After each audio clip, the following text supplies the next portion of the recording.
about financial literacy, I see a typical story of germination. And I mean, they taught us science in primary school, but the typical story of germination is thus: that for every seed that will be put in the ground, of course it will start by imbibition, where it opens up and water enters it. But the idea that it has to first rot before it sprouts out is what the story she's sharing. Her story is not different from mine. It's not different from any one of us here. It will just be on the aspects. For example, in my story, I told you that after campus, I was the money lender. So I came to the city. A guy gave me a room, and he told me, Newton, you helped me during I was the campaign manager for a one Charles. I think you must have watched Deception. The guy was Chris. He was a guild presidential candidate in campus, and I was the campaign agent. I was the chief campaign manager, and we spent all the money. We ran broke after campus, and he told me, what you did for me, I was touched. I'm going to give you an office in the city for a full year without you bothering to pay rent. Now, it's like giving someone a car when they do not have money for fuel. They will either borrow or ask for it, but they have a car. It will just push them to driving. So they gave me an office in the city, and I did not have what to do in the office. So I was with my great friend called Tony, R.I.P. He actually passed on last year in November. So we started looking for the different things to be done.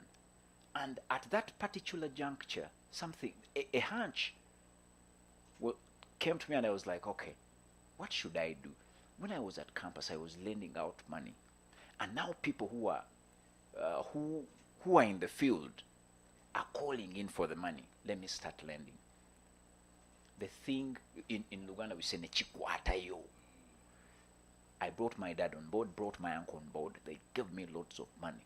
I started lending. But remember, I do not even know why I'm lending. But I have money. Whoever borrows, I give them. So I also didn't have a business plan. I didn't have any specificity on how to lend. So people would come and I would be like, okay, if I could lend Eddie, and Eddie comes with the wife, I could lend Eddie's wife if Eddie's the surety. Then I could also lend Eddie's uncle if Eddie's the surety. I could also lend Eddie's uncle's neighbor if Eddie's the surety. So I gave out money. I was just giving out money. I had a lot of money, and it accumulated. But I wasn't asking for security. I wasn't. Actually, the only thing they were giving me was maybe they were giving me checks, post-dated checks. So during the credit crunch, a pack of cards, the thing came from hero to zero on the ground. So I didn't have the money to share to give my funders. And I tried pursuing everything. You go to courts of law, you go to police, you sit in meetings to negotiate, and everything now ran amok. So that's when I realized that actually, even though I had a lot of money, I didn't have an asset. I couldn't point at a piece of land, I couldn't point at a house, I couldn't point at anything. But I had millions because they had accumulated and I had brought investors on board. So that's when I sat back and I was like, okay, I think I made a mistake. But I want to redo the same. It must be in Luke 5:4, where Jesus is talking to the disciples, and they came to tell him, we spent whole night, we couldn't catch any fish. And he's telling them, I think that's where we get the motto from Smack Duke in Alton, to launch in the deep. So the lesson there was, Jesus did not tell them to change the lake. He did not tell them to change the nets. He did not tell them to change the business. He did not tell them to change the people who were fishing. He told them to use the same lake, the same nets, the same people. even the same time they are fishing. But this time launch, as in do that same thing, but this time deeper. So it dawned on, but now where would I get the money? I did not have any money. So something came, another hunch, and I was like, okay. There was a guy whom I had lent money, and he had left me a title. I'm going to talk to him into helping me with his title, where I would now he would give me powers of attorney. I would borrow on his title. The bank would give me money. So me, I would sort the bank. Meanwhile, I will tell him he no longer owes me money. You get the exchange? So his debt exists, but I'm telling him we will write it off as long as you give me powers of attorney. Me, I borrow. So I borrowed from two. I had this plan that let me go to UK.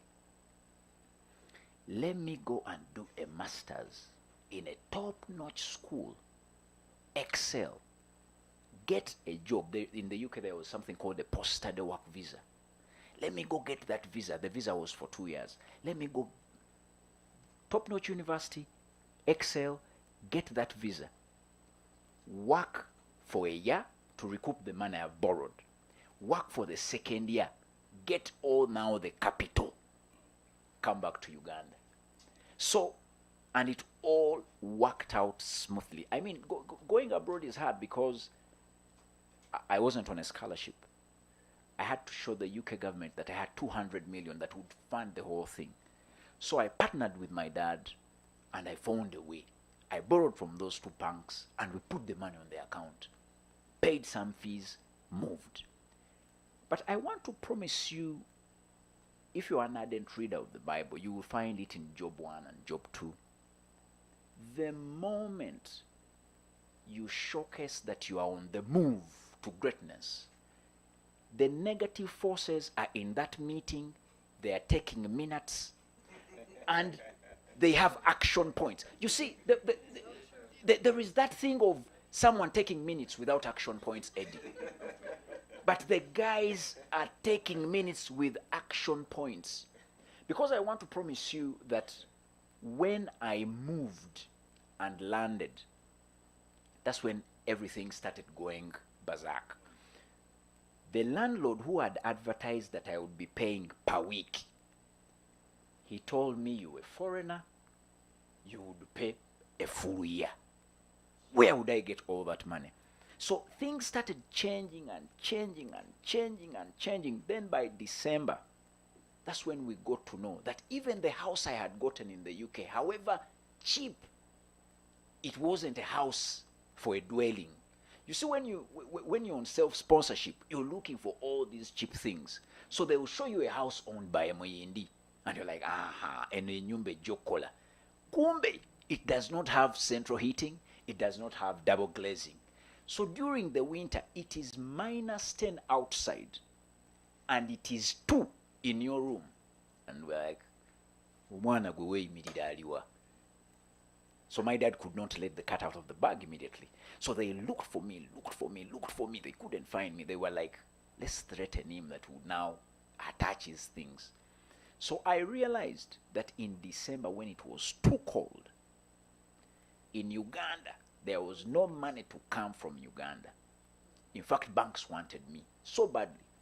Now, the university wrote to me and told me I should add more money. I did not have the money. Because I didn't have money, because I didn't have a job, imagine I thought that if I land in the UK and I have my degree in statistics, I'm an Oracle certified professional, I would work on a system.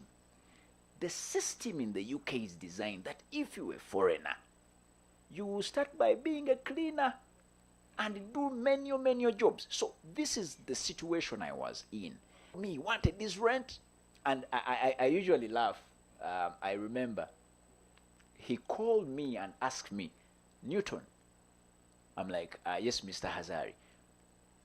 Are you answering from the house? I'm like, because it's cold outside. He told me, you have to answer this call outside the house. You are in rent areas. So I mean, it haunted me, and I was like, the very first building I'll build will have, I'll call it Pulley Green, because of the Pulley Green place I was in and the nostalgia I have for Pulley Green. So I had decided I was returning to Uganda because I no longer saw what it would really mean if I stayed. The university is bothering me. My housemates, I owe them money. The landlord wants money. In Uganda, when I see my dad calling, I'm like, what are they saying now? But then, in the middle of all that, I sat down and I'm like, okay, if I went back, I would leave the degree. If I went back, I wouldn't have the money. If I went back, I would still have to pay those loans. It is so important for the people who are watching us to start attaching huge importances to things they want to do. Because in the middle, something will come that prompts your rotting. It could be a job that you really want it, but you're going to be tested on it. Remember, the angels went to God, and when they reached God, they could not even speak, but Satan took up the agenda. When Satan took up the agenda, he's the one who spoke, and God asked him, you man, where have you been? And Satan said, I've been roaming around the earth. They asked, have you seen my man Job? He said, I'm seeing the man, but I think he praises you because you give him property. So God was like, go touch, but you do not touch the man. So you realize that God and Satan have the same government. He has been sent to disorganize. And they come again and they mention it in Ephesians 6:11-18, where they tell you that we have principalities. The guy we never see. The guys we never see. And they bother us. 1 Peter 5:8, they are telling you that the devil is like a lion, prowling and roaming around you. So when you are on the job, it will seem nice. When you are in the business, it will seem nice. But we shall ask you the simplest of questions. Are you ready for the rotting? Because the rotting must come. It could be a fight with your boss. It could be a fight with customers. It could be this huge thing. But at the end of the day, if the purpose at the end was bigger, and it's meaningful, because I've loved Caritas's message because it was honest, and she was telling you she did not seek advice.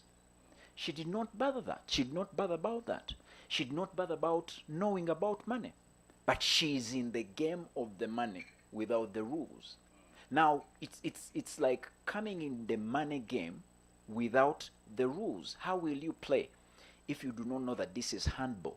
If you do not, if money was a football game, and you're playing and you do not know that touching in the box is a handball, this is a free kick, this is a penalty, if you do not know those things, then you've lowered your chances. But the beauty, and why I love that story, is she stopped at some moment and organized herself to say, I have to first leave this thing.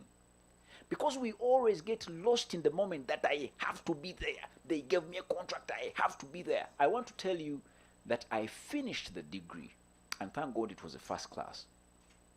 And now I started looking for the job. But because I told you the guys are always in the meeting with action points, the Home Secretary at the time was Theresa May. And we as promised people in the UK that we shall lower the number of foreigners. We are removing the post-study work visa. Now imagine, I'm almost there. They remove the there. So I'm almost nowhere. You get the idea. So what really happens is now I'm like, what do I have to do? I applied for all the jobs. We could get interviews and we could beat the interviews. But then at the end they ask you, oh, Mr. Newton, could you please tell us your visa status? And you're like, students. We're sorry, but we'll get back to you. We'll get back. Everyone is getting, so we would save those numbers as get back to me, get back to me, get back. So it was that tough. And I want to promise you that I did my final interview on 30th January 2013 when my visa was expiring on 31st. So finished the interview, landed on a plane, came back to Uganda, and my dad was picking me from the airport, and he was telling me, banks are looking for you. You cannot sit in the car with your head high. So I had to be in the car that whole entire journey. So what I realized was, now you require to be flexible, because COVID is our best chance at rethinking, at refocusing, at reshaping. You can wake up from 2020, you can work for 10 years without ever stopping to think why you're even working. You can even do it for 20 years. The salary comes, you see people being promoted, you see but you've never asked, why are you actually working? So if you ask yourself that, knowing what I know now, this is my job, this is how it pays, am I going to be able to look after these 3 individuals and my wife? If you cannot, then the importance of this talk is that you sit back and you reshape. There is no reason for you to want to go to Ginger, and you are in the car, you want to go to Ginger, but you reach Busega roundabout and instead go to Masaka. You reach Kayabwe. You jump out, you ask boda guys, bana njaga genda ko Ginger. They tell you, Ginger Road, you'll have to go back to Busega and then take and go back. If you insist and you drive forward, you're going to Masaka. Going backwards wastes fuel, wastes time. You even look, the new word is dimwit. You look at dimwit. But the idea is, it's the best way to actually organize your life. So I realized that people need to know that pulling out for a time, pulling out for a life is part of life. It is also okay. Thinking about changing a job without that job the job actually changing your life, it is still going to Masaka when you want to go to Ginger. You can pull out and really reorganize. I remember I got a job, a very well-paying job in an organization. The contract was for 5 years. They told me, when the US government is giving you the pay, it will be high up there. And actually it was high up there. I even renegotiated and they increased the money. So after 1 year, I had to quit a 4.5-year contract, because now I realized that I had seen some things, and my calling was to talk to people about money. I had seen it as I was growing, but I didn't actually realize that this was my calling.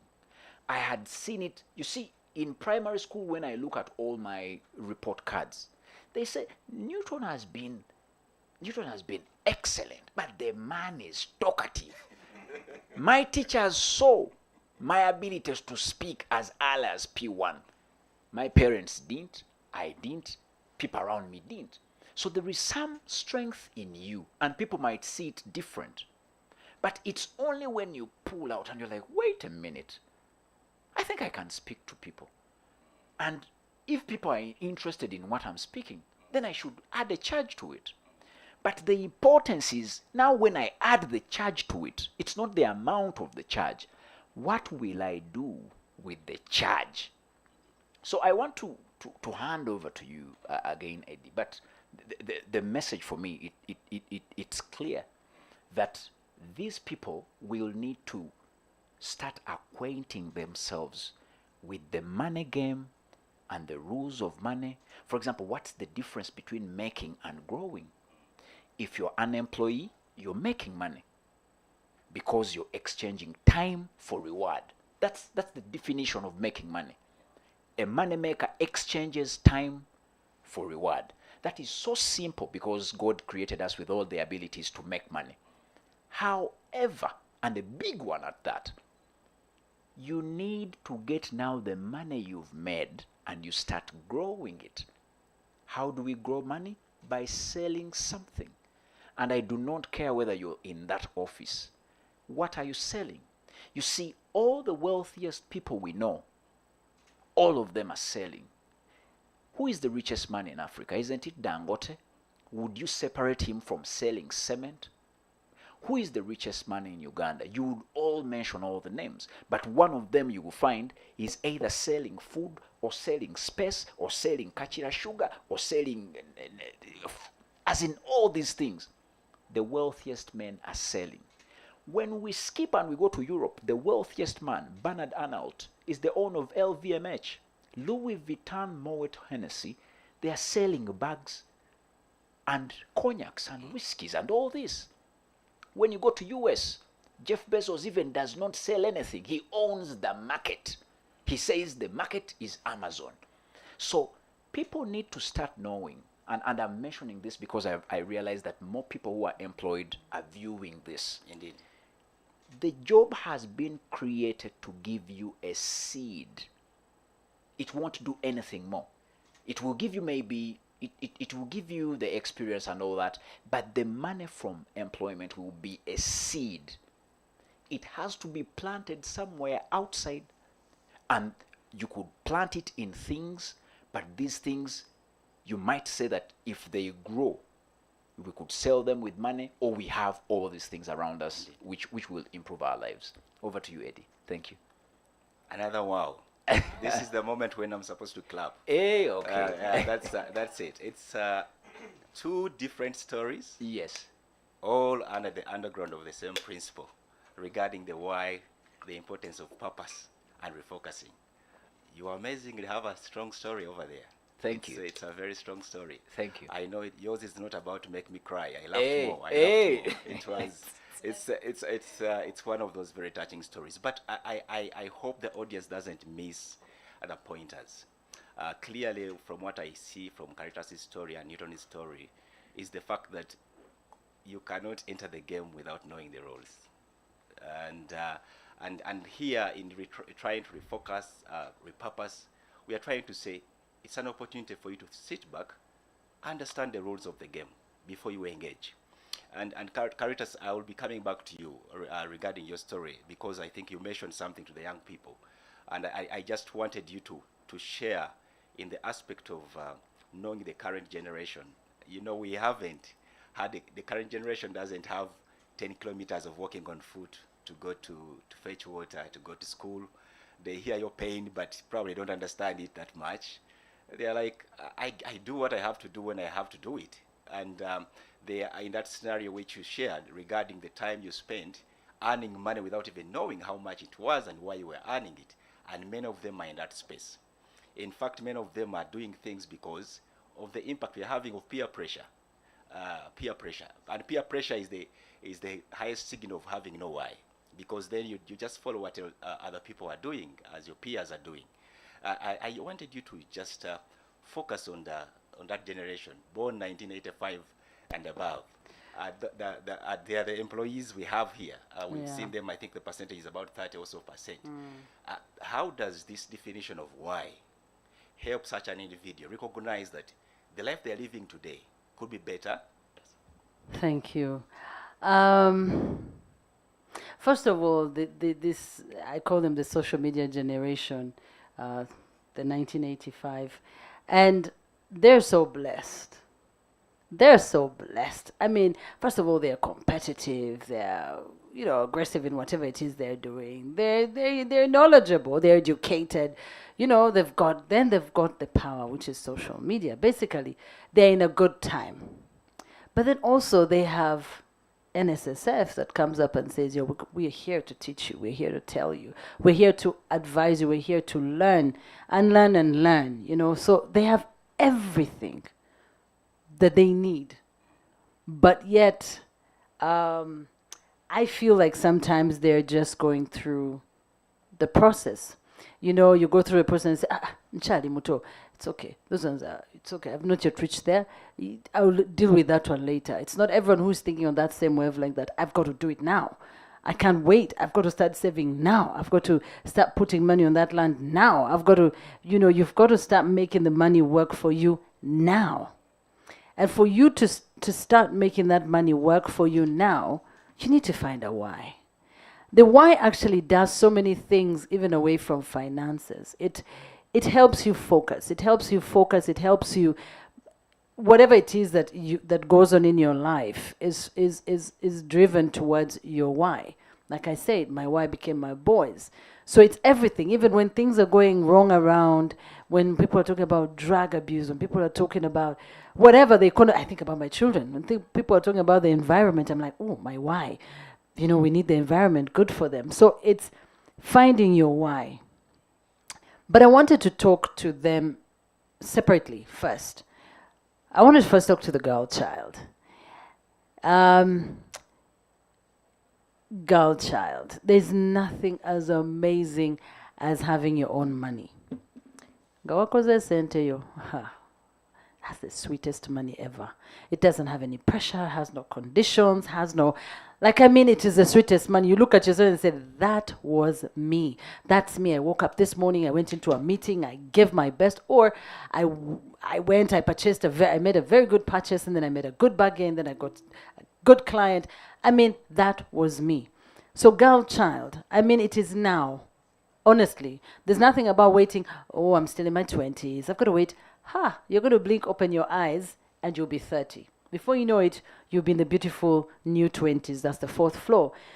And then you're going to be struggling like many people are. Like many of them do struggle, because then you're thinking, all this time that I spent, the mistakes that I made, all the time that I spent spending money on things that didn't matter. Because, see, you're on social media. There's a lot of pressure on social media. Let me tell you, I told you I used to own shoes, like so many shoes. I didn't need them. I honestly didn't need them. How many am I going to wear? Wear one different one in one foot, the other one. When am I going to wear all those shoes? Let's be realistic. Unless you're going to go to a party, a different one every hour. Then even handbags. Nowadays, I'll carry the same handbag for I don't know how long, and I'm like, it doesn't really bother me. Because now I'm more mature, I'm more knowledgeable. Now I know, I have my why. Every time I'm walking, my sister kept saying, growing up is good, but becoming a mother, I think, is even different. Because I walk into a mall, I leave home, I'll tell her, you know what, I need to change my wardrobe. Kakati, I saw a shop. I walk, I go to the mall. Banzunga mall, I see a kid's shop. Program Nechuka. I get into the kid's shop, I'm thinking, the boys would need this watch, the sandals would look good on the boy. Somehow my why keeps coming in, even when I'm not even thinking about it. But you're on social media, and you see the lives that others are living. Even what you see us. You watch us. I talk to girls, and when I tell them my story, they're, you grew up in the ghetto, what? You did this, yeah? Really? You fell down, you stood up, you've been brokenhearted? Yes. Everything you see on social media isn't what it seems. So you see this one, we're carrying a whole set of Louis Vuitton. Sometimes maybe it is grade D. They'll give you a Louis Vuitton. If you don't know it, I'm telling you, you will carry and lie to us for forever. So yeah, so sometimes you see it and you're thinking, she's carrying a Louis Vuitton, that's like 2K. She's wearing a Hams, that's like 3K. Wow, I would like that bag. But do you really need it? Is it the oxygen? Honestly, you think about it before. It's like when you're going to have unprotected sex. I've got to say this, I'm a mother. You think about it. It's only, okay. Even if 10 minutes, Kali, was to chiju, after the 10 minutes, then what? You understand? So you've bought the bag. You've brought it. Okay, you've carried it. It's not going to open any door for you. It's not going... Honestly, you really have to be very realistic, and do not let the pressures out there make you make spontaneous and realistic decisions. You will regret it in the future, and you won't be able to turn it around. Because right now there's so many financial opportunities. Even if you choose to use social media for yourself and make it make money for you. I've seen the girls on there, they buy jewelry, I support some of them, they sell makeup, they do this. No. You may be doing that.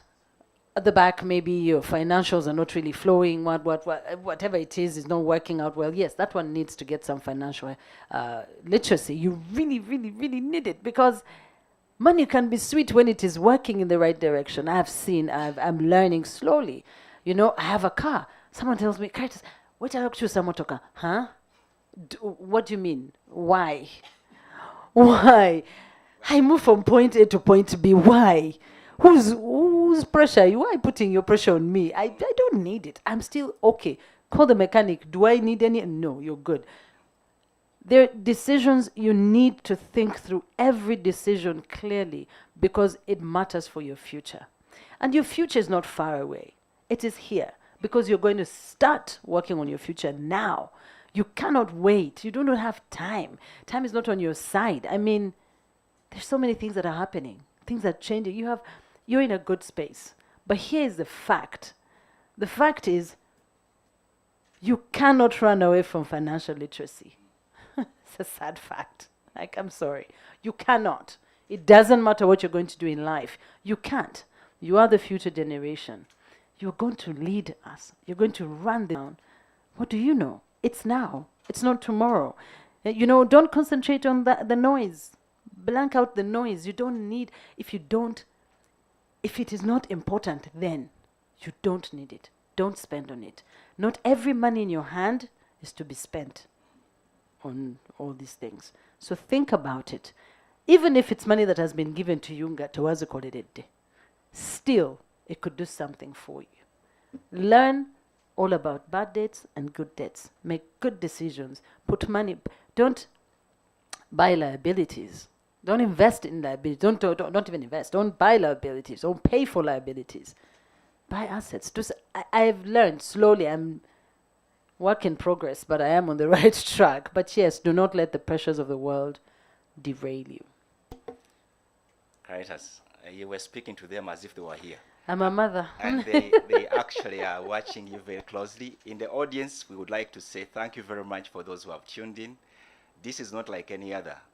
The headmaster, sir, said that they have had several. But you find that we are speaking to the heart and soul today. Because what we're talking about is about life is purpose. The focus, that shape that drives you every other morning.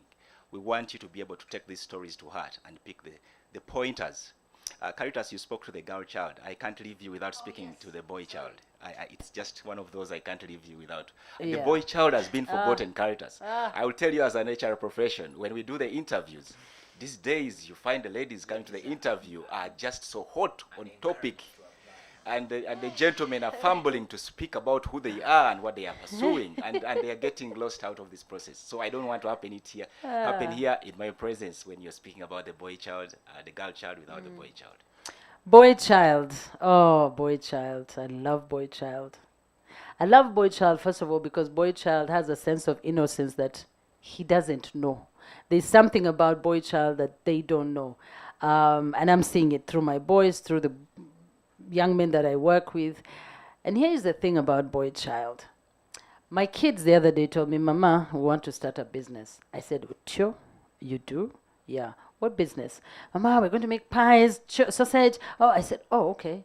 Where will we sell them? You'll take them to your workplace and sell to your workmates. I said, okay, they have it figured out. I said, okay, you know what's going to happen, right? You're going to have to write for me a plan. You write for me, first of all, your menu, what you would want us to make, and then we have a list of ingredients, and then we see how to make the money. But you also have to contribute. I contribute a little, but you have to make, because they do chores, they earn.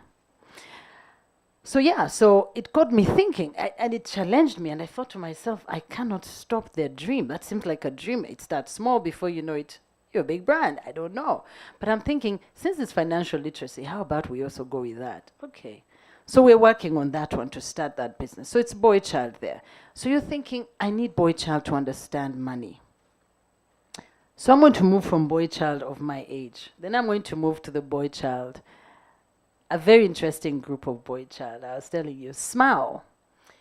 So when SMAO was started, the people who were against it the most were the ladies. And I understood why. Because you see, the young men in SMAO, the gentlemen, the gentlemen in SMAO have understood a certain level of financial literacy. They know the money they make. They know how they want it to work for them. I am not going to take off my money, core transport, because because we are both possibly going to benefit from the time together. No, I'm not going to spend here because I don't see why I should spend there. But that's a very, to somebody else, it's a selfish way of thinking. But if you think about it, they're planning their money, which is what we are saying. Plan your money. The problem is, I am planning my money and it doesn't involve you. You're nowhere in my budgeting, so you're hurt about it. But first, calm down and first understand why I'm doing what I'm doing. But then it then takes me back to the girl child to make their own money, whereby you've made your own money. It does not control these decisions where, when it comes to relationships. I don't have to be with this person because of this, because they're doing this for me, because, you know, you're tied in there. You're a prisoner of it because of money. Which money you possibly could make for yourself? There's a certain level of entitlement in our young girls sometimes. They feel that, you know, there's a negative vibe there. But you're not entitled. He doesn't have to give you. Who gives him? Who gives him when he needs it? I mean, you're caring for yourself. But I'm thinking, when my boys need that financial help, okay, if they fail to come to me because they don't want to show mama that they're or they are struggling here and there, who are they going to go to? When a man comes to you as a woman to ask you for money, what's the first thought that goes through your mind? Oh, he's poor, he's broke. But then also you're saying, stress. Or maybe you're thinking, why should I give him? He's a man. Yes, so he's a man, but he's human. He goes through exactly everything that you go through. The only difference, he's male, you're female, but you're almost the same thing. So yes, it's boy-child understanding. They're waking up and understanding, but it can only work fluidly if girl-child understands that boy-child goes through the same exact problems where man is. In fact, even more pressure, because they have to. Very many cases of suicides, the pressure is too much, and most of it is financially related, some of it is relationships, because they fail to meet the financial obligations. So we need to start making money work for us so we don't have all these problems. Wow, again, Caritas, this is the first time I'm hearing someone supporting the Stingy Men's Association of Uganda. I know they have a chairman. They will probably give you a chairperson, a vice chairperson. She's the peer. She'll be the peer. I didn't know that they had already defined their why and they were already in the financial plan. Ladies, I know you are few on the call. Please don't leave. The Stingy Men's Association of Uganda. I just want to appreciate you, Caritas. Those are very, very good words to the boy child. The boy child could be 40 that you're speaking to today, and the girl child. I want to draw attention back to Newton. I know Newton, your primary teacher said you talk a lot, so we are really punishing you, keeping you so quiet here. The topic that we are discussing today, we are speaking to ourselves, Newton. Yes. But I want to speak to the population that has of employed staff members, employees. They are about 77% of this audience so far. When we started, I don't know whether they still have maintained that. But there are those who they feel like this COVID came and went. It seems like they retained their jobs. It seems like, okay, some people had maybe some relatives got it, but they are okay. They stayed home, they worked at home, they eventually got back to offices and they're earning their money. And they are wondering, you're talking about reshaping, repurposing what? I am already in the flow. Is there a need for us to sell the case for repurposing, finding a why, even when they think that things are okay? Thank you very much, Eddie. And I would like to thank Caritas again for the landmarks she has been contributing to in this discourse. I want to tell you, Eddie, that life is really amazing if you start watching it with deliberacy, with intent.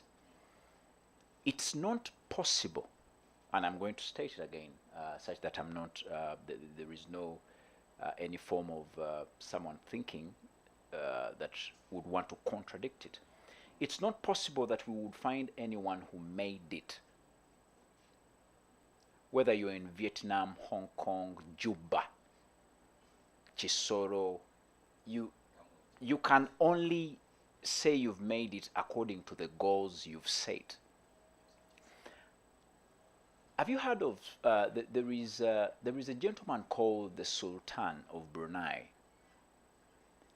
The Sultan of Brunei is the only man we know in the world who has 5,000 cars, over 5,000 cars. But you read that he was going through a divorce. Bill Gates, with all the billions, you read that he was handling a divorce. Jeff Bezos is handling a divorce. It means even though we see these people in a picture, that they actually made it, someone is leaving them. And they are leaving for a reason. And you could find they have a genuine reason. Jeff Bezos was handling a divorce when he was the richest man on planet Earth. What didn't he have? He had plans to go to the moon. He owns Amazon. He had all the money that even if he spent 1 billion Ugandan shilling per day, he will need over 150 years to live. So why would a woman leave him? There was something missing. So the idea is, I'm not convinced that anyone would say because COVID didn't shake their account, maybe for them they do not have to repurpose. Life is multifaceted. It can't have only one angle called money. How are you doing health-wise? You could be doing well via money, but your cancer is eating away the other side. How are you doing health-wise? How are you checking your relationships with people? Are your kids growing under a dad or under a mom? Are you a good uncle? Could kids fight somewhere else that we have to go to Uncle Eddie, Uncle Newton? You get the idea. So the knowing the why of the people, but the general body of life needs help. That's why we repurpose. That's why we reshape. That's why we refocus. And Caritas made some very important points, and I want to anchor on one. He talked about needs versus wants. If you're an ardent reader of the Bible, I will interest you to Mark 11:12. Jesus was very hungry.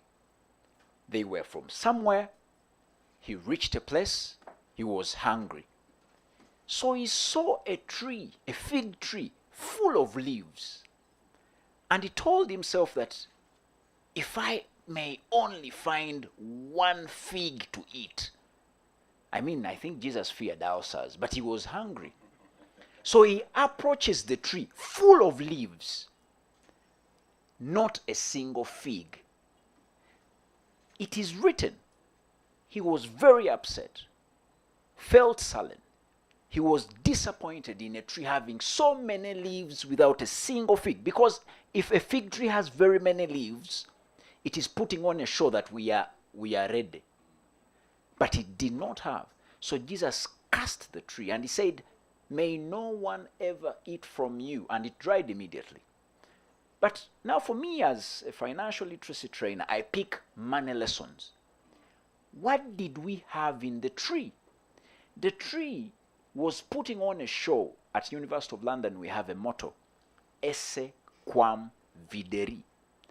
To seem, to be, rather than to seem. Esse quam videri is to be, rather than to seem. If anyone were to aim for anything, it would be better they are, rather than seeming.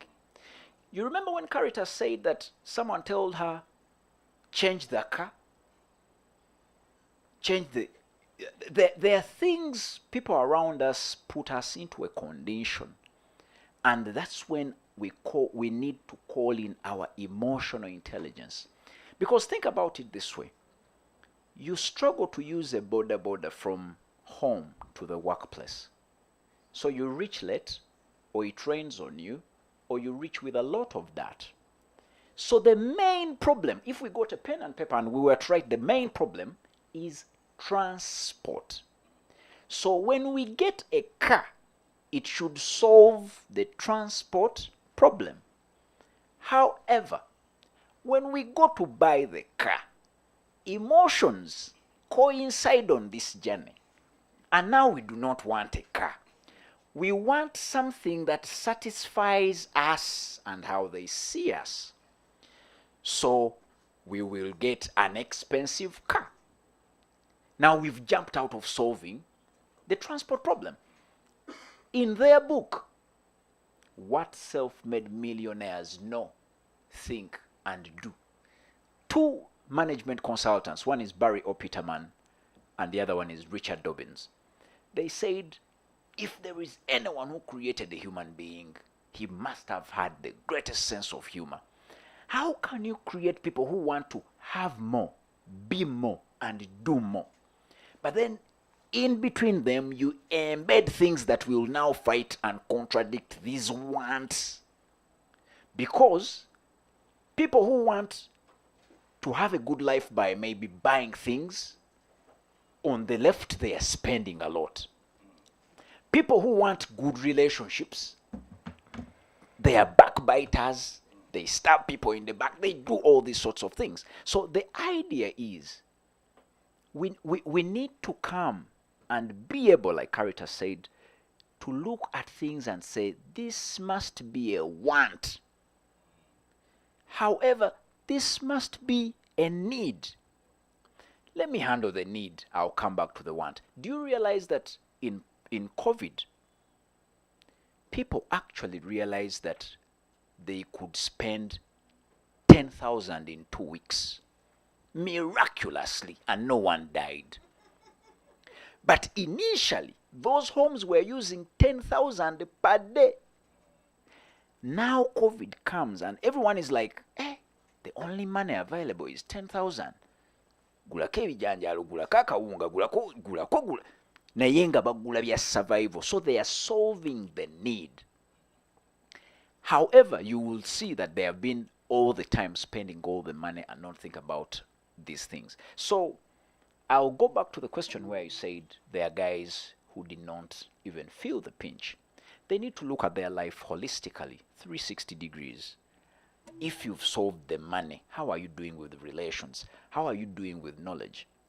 I could tell you, and I'm not bragging, that having done like over 4 degrees, I went back to do law.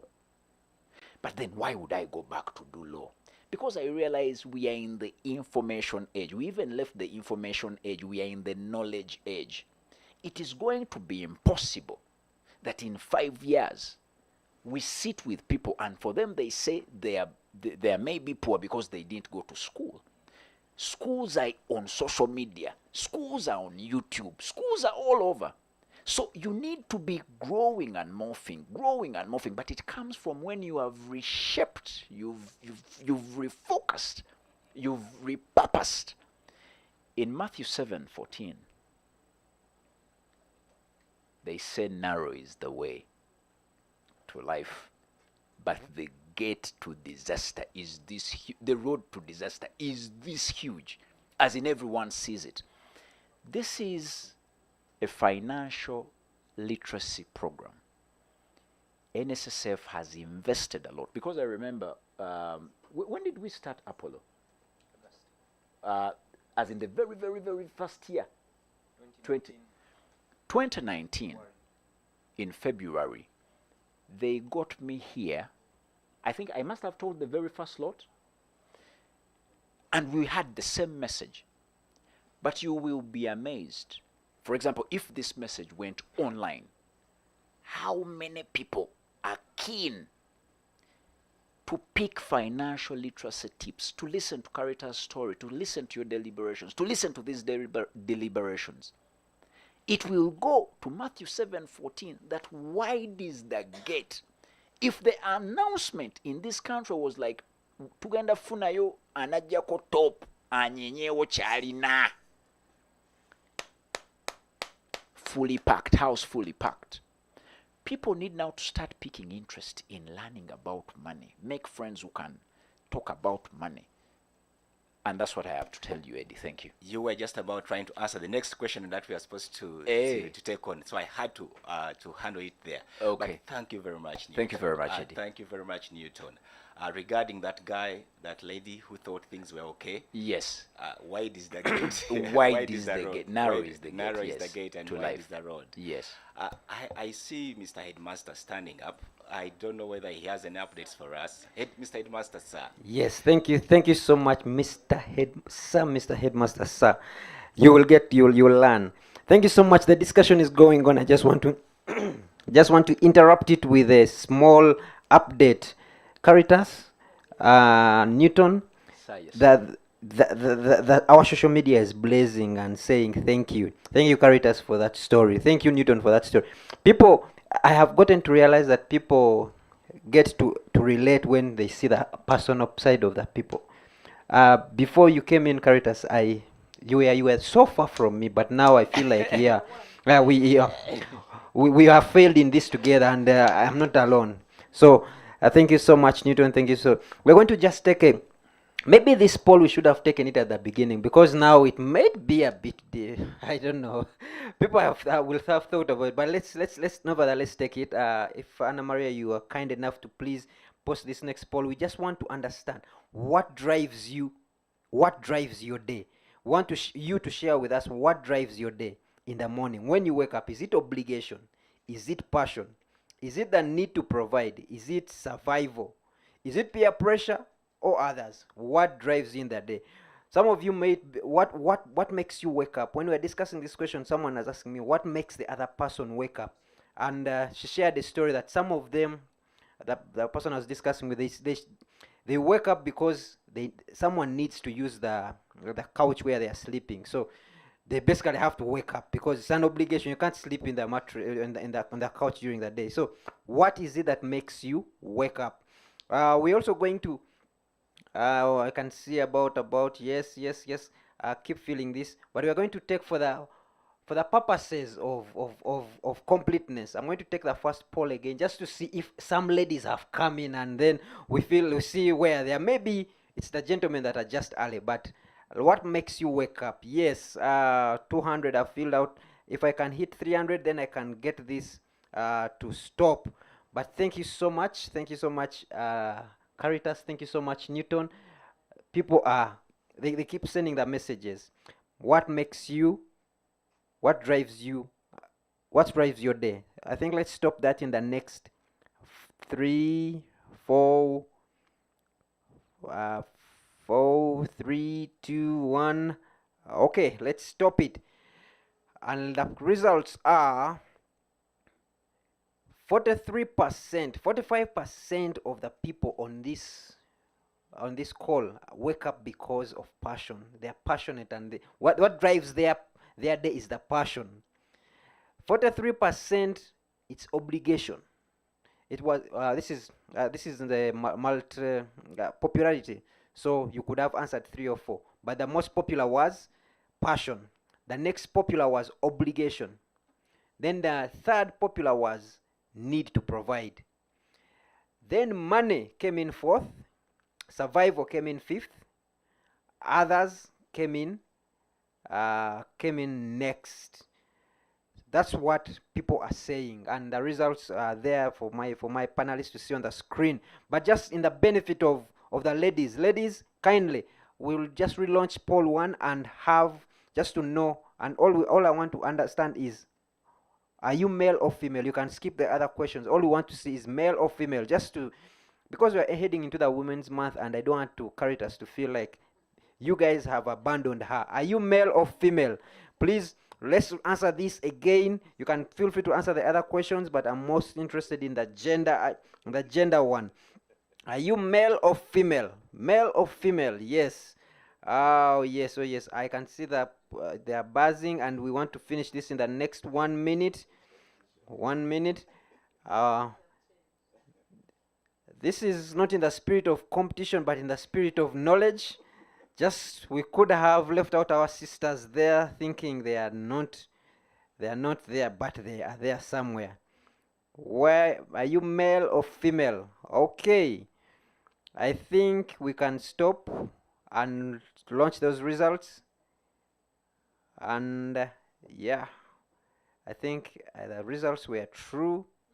The males are 55 now, 55%, and the females are 45%. Yes, that establishes, I wanted secretly to establish one reason: the females are always late for events. So yes, the number has grown and the females have come in late. Thank you so much. Over back to you, Eddie, for the last round of this part. Thank you. Sir, headmaster, sir, with practice I'm getting better.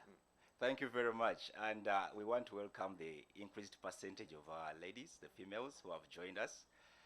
And the gentlemen, it doesn't mean you've become fewer. This is just a statistic. We just have more ladies who have joined. And as you see, if we were to put up the screen for what is buzzing, I think even now Facebook has realized that there is something happening at NSSF. There is a literacy program going on currently regarding finances, and that's because of your stories. I don't think you would have said anything from a book that would have caused this buzz. True life stories. Where we stand is that we have been able to ascertain the fact that we need to find a why. It's important. That's a clear. And this can be done through repurposing, refocusing, reshaping your lives. The aspect that has been shared by Newton and by Caritas has been to cite examples, given their experiences. A man who has several degrees is going for law. A person who you thought was already accomplished is leaving a business to start again. Somebody you thought was going to pursue money is focusing on children. What is your why? Why are you doing what you do? We are going to, in the next session, to discuss the element of habit. Once you have a why, once you have a purpose, there are certain things you need to do to keep that habit. Otherwise, you'll fall off, or you'll get back into the mistakes that were done previously. And I just want to leave this a little bit open. Newton and Caritas, this element of deciding that, for me, I've failed quite enough, I think I need to rethink it. I am now coming back. I know that Newton almost boarded a plane and came back, but only to remember that he had made a purpose before he went to UK and said, I have to come back with a certain amount of money, with a certain job. He stayed in the cold with such a taunting landlord. What are those habits when you finally define? What are those habits? I don't know whether you want to give it Caritas or to go by. This is something I'm giving to you. What are those habits? I usually do the ladies first thing. Nah, it doesn't work. Caritas says it doesn't work. It doesn't work. But I'll go first in this case, then she'll come in. I usually want to pick from her. There was a research done by Professor David McClelland.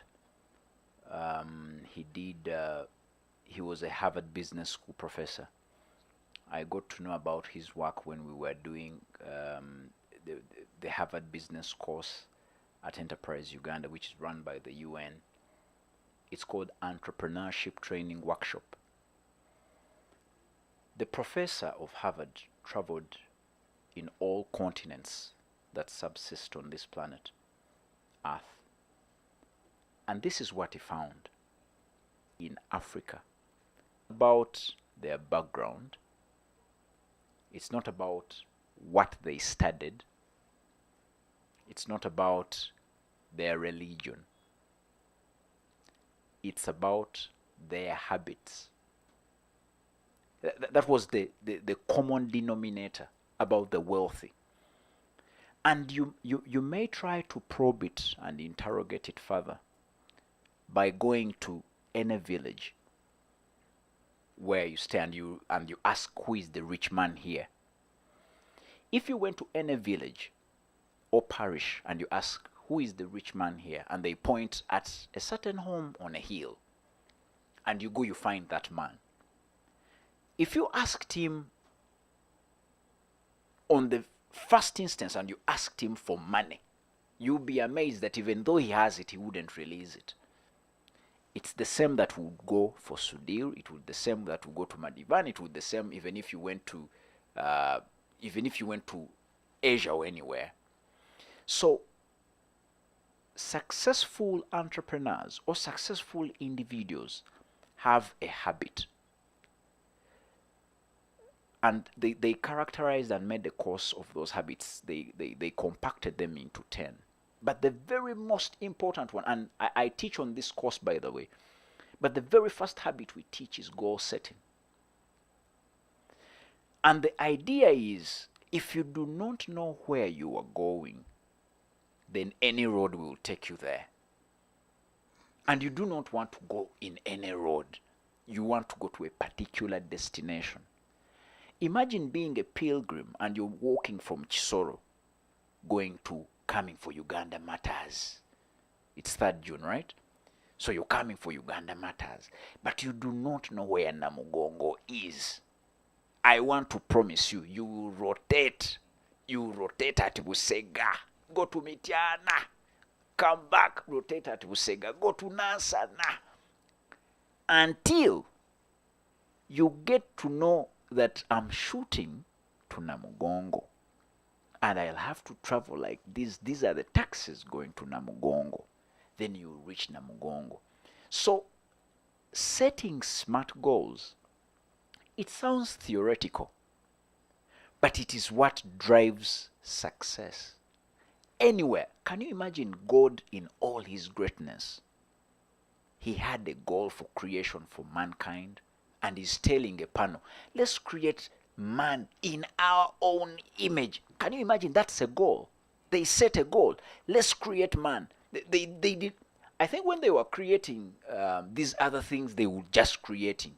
That's why you see when I put you here and I put maybe a coffee plantation, you are way superior. Because you, when they reached creating you, God did not do it alone. He did it in a committee. They took minutes, they had action points. Let's create man in our image. He started with a goal. So God is purposeful. God is intentional. God is deliberate. God sets goals. So he created us in our image. And in Genesis 1:28, he's saying, go ye forth, multiply, take dominion. Now he gave us the power to take over everything, land, sea, air. But in our journeys, we take on habits that actually fight the success. For example, you do things without setting a goal. I remember when I was still a child, I loved rearing rabbits, but I could not sell them. I could not eat them. I had very many rabbits. I could go get the grass, feed them, watch them eat, help them like go into the baskets and all, but I could not make money out of them. As in, it wasn't even a business. It had no purpose. Maybe I could enjoy looking at them feeding, but I was not earning money. But I would clean the house all the time. It's like I was employed without pay. So the idea is, it could even be a job, and you have the job already, or you have the business already. It should be part of the journey. We should never forget that even if you're the MD, you've not just made it. It's part of the journey. You remember what I told you when we were sharing 1 Samuel 17? David thought when he fought the bear that it was over. Yet fighting the bear was preparing him to fight the lion. He fought the lion and thought it was over. Yet fighting the lion was preparing him to fight Goliath.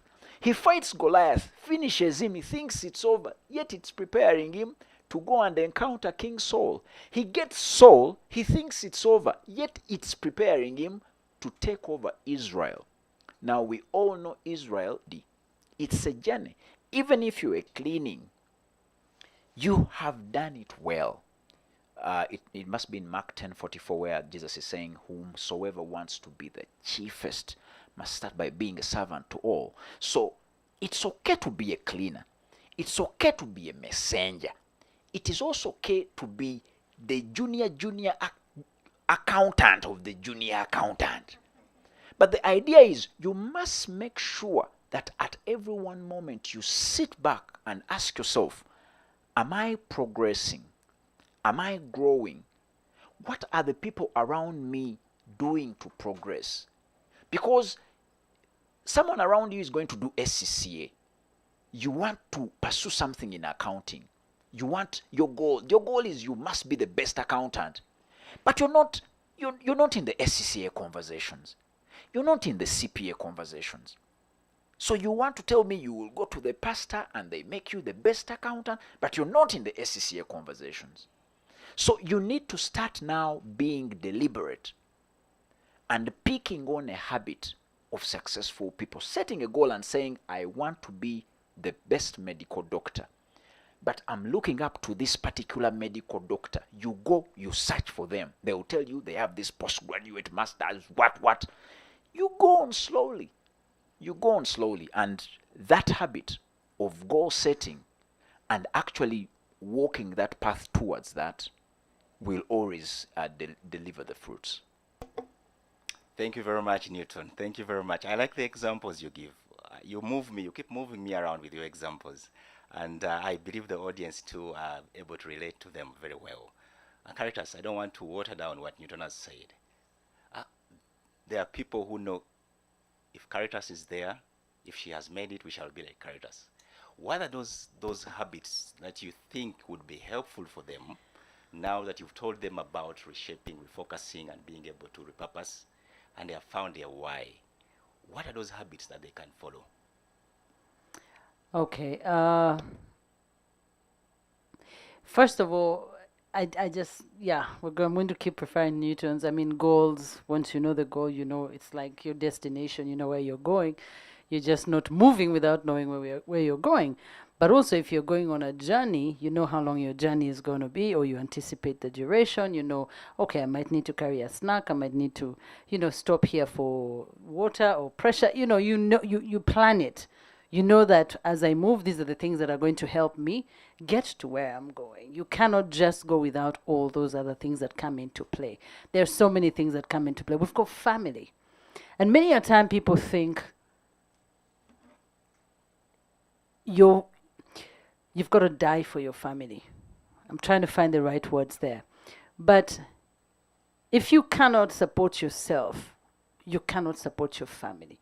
But also your family needs to understand that you need to create a taproot first.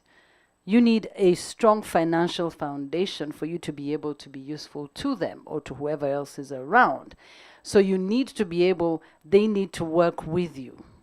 You need to have a system around you, people who are going to help you get to that destination. If it's the mechanic, if it's the whoever vending whatever that you will need on that journey, you just need that. I'll call it a support network, whether knowingly or not, or it's something you've planned or not. But you have people who, like for example, now Newton is going to be my friend, as in on speed dial.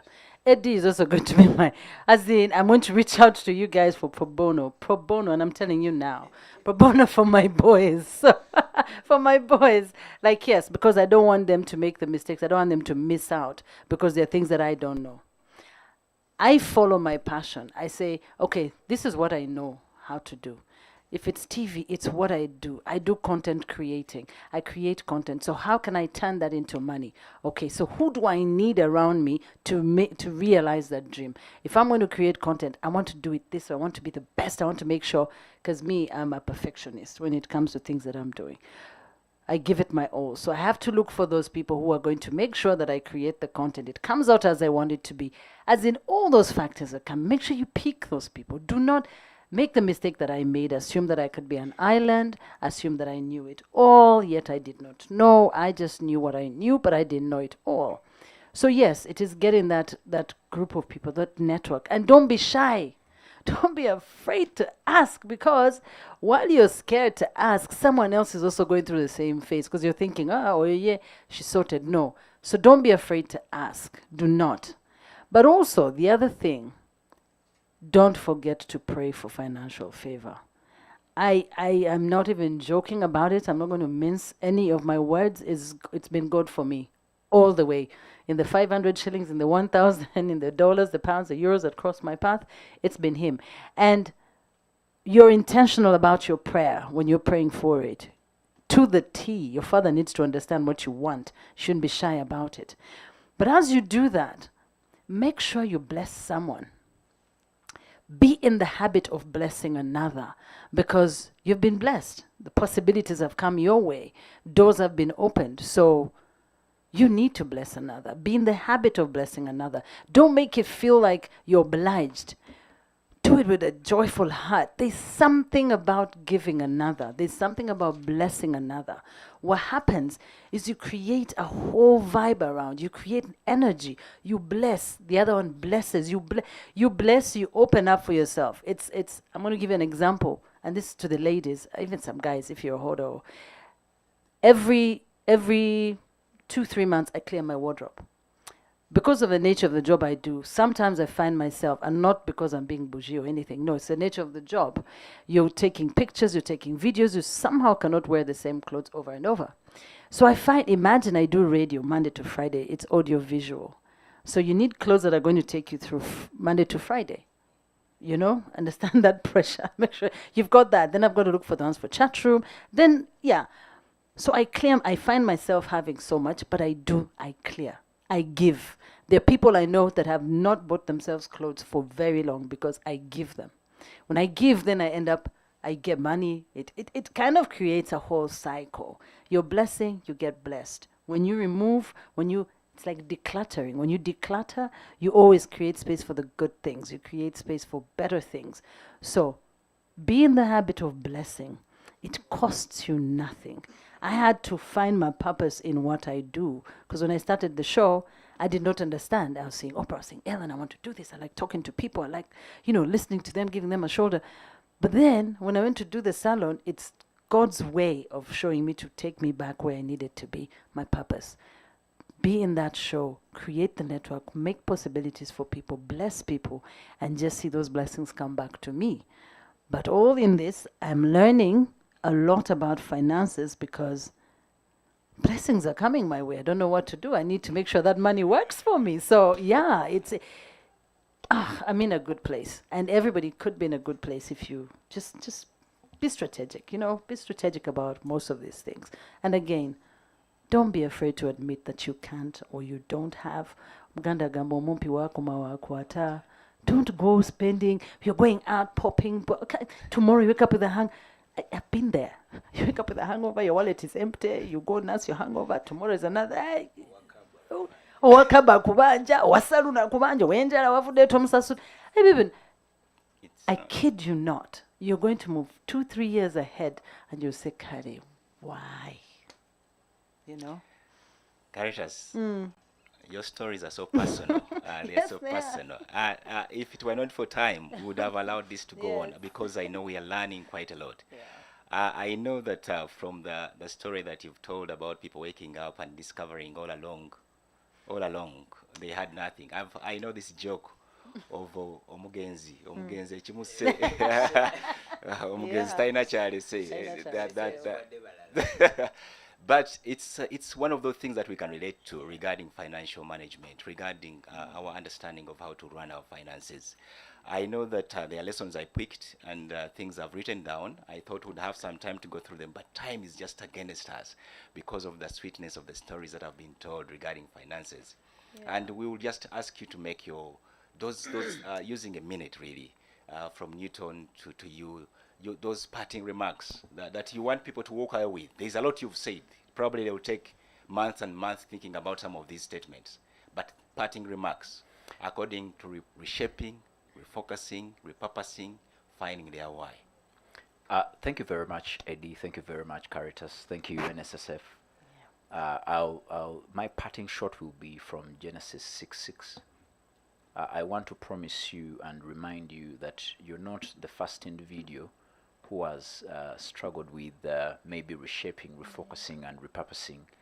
God had also created mankind for a main reason, to worship Him, to praise Him and all that. But God realized that mankind was worshipping other gods. Mankind was violent. Mankind was gay. So what God did, He sat back, realized He had to change this. He called up Noah and told him, I'm restarting. That's when He sent the flood. So if God could see what He had created and He wasn't happy, and he restarted. You are not any different, my brother or sister. You also have the chance to call up Noah and tell him to make the ark, and you send the flood to restart. You could restart anything. You could even change career. You could change job. You could change relationship. But it's the way you would handle that, by knowing that if ne Katonda olaba byamutabukako mweye embeera nange bisobola okuntabukako, and I mean it would be beneficial in the end. So I would like to thank you for holding on for this long, for purpose of learning on how to reshape, refocusing. But I've personally enjoyed, because I usually work as a learner, and I would like to thank you, Eddie and team. Thank you very much, Newton. You tune off with that fatherly voice, and it's very calm of you to say that. A talker who's saying, finally, I'm also here to learn, and that's our attitude, all of us. Caritas. Yes. I know you just spoke so recently, but Yeah. parting short. I talk for a living, but let me try and cut it quick. First of all, make friends that are beneficial for you, friends that are going to help you, friends that you're going to think alike, and get those advices. Try and find friends that are not in your field, friends who are conversant with things that you don't know, where your weakness is. Find people who have those strengths and make them your friends. Meaningful friendships. Not every money you have in your hand is to be spent. Not every money in your bag is to be spent. Don't be a compulsive spender. Make sure you sit down and think about it. Every penny, wherever you put it, it matters. So don't just spend every money that comes your way. But also, again, I'm going to say this over and over again, financial literacy is non-negotiable. It is non-negotiable. The future depends on you. The future depends on you. The world depends on you. And if you're able to get your financial literacy game on, and you can do it, don't allow the pressure out there take over you. Walk your journey. Don't listen to the noise. Do you. Do you. Surround yourself with good people. Sir, Headmaster, sir, do you. That's my work away. Do you. And this is it. It's only you who knows your purpose, only you who knows your why. And until you have understood that, you're going to follow someone else's why. Mr. Sir, Headmaster, sir, may I hand over, having had the discussion with these two great people. Very, very, very well received. Thank you so much. Thank you so much, Eddie. Thank you so much, Caritas. Thank you so much, Newton. This has been said over and over. When she said, do you, I remembered someone said that everyone else is taken. The only person available is you. So be you. Thank you so much. And if you don't set up a goal, any road will lead you there. I want to get to, just to extend an apology. I offended the ladies when I said they were late. Ladies, you are not late. We apologize. It was. But when I said that, the conversation on the chats just lit everywhere, and it wasn't here. So the goal went away from here and it went to everywhere. And there was this: don't stop stereotyping. We are ladies. We are. And I apologize, ladies. I did not mean to offend you, but do you, be you. Fashionably. No. Don't do that, Caritas. The conversation is still going on. I am facing fire here. Ladies, you are never late. I retract this. You are never late. You are just delayed. Yeah, they were just delayed. Yeah.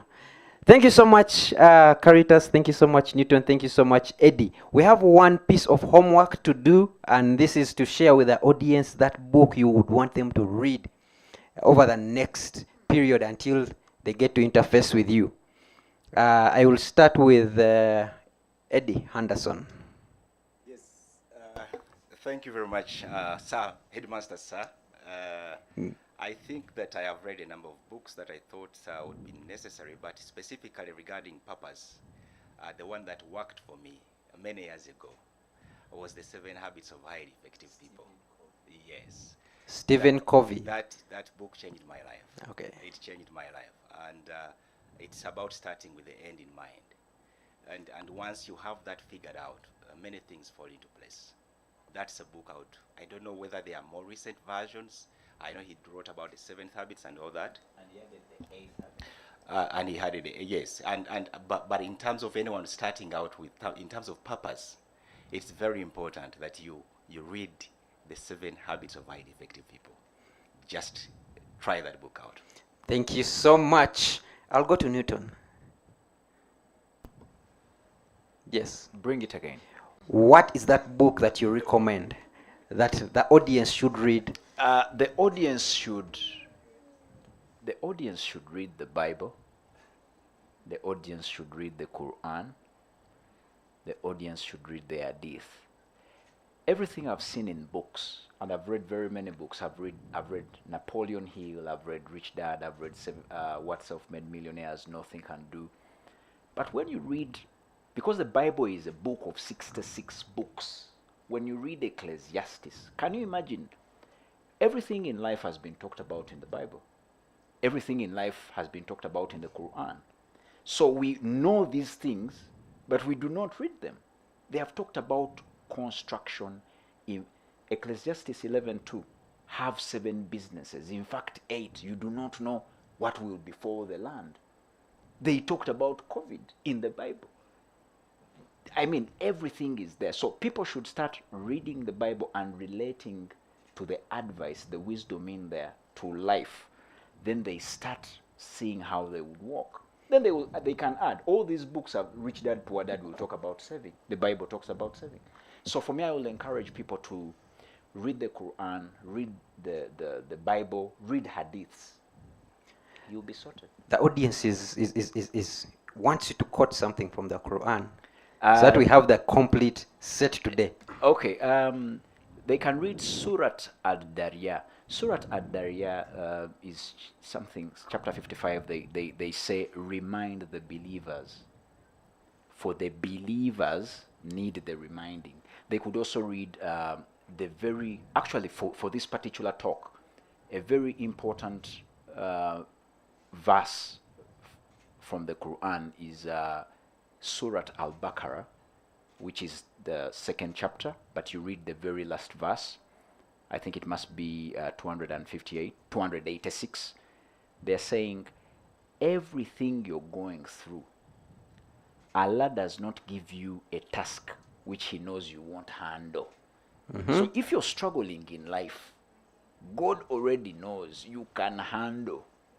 Well said. Well said. Thank you. God does not give big battles to small soldiers. Exactly. Thank you so much. And Caritas, finally, I don't know what you have to top up on these 2 books, 4 books.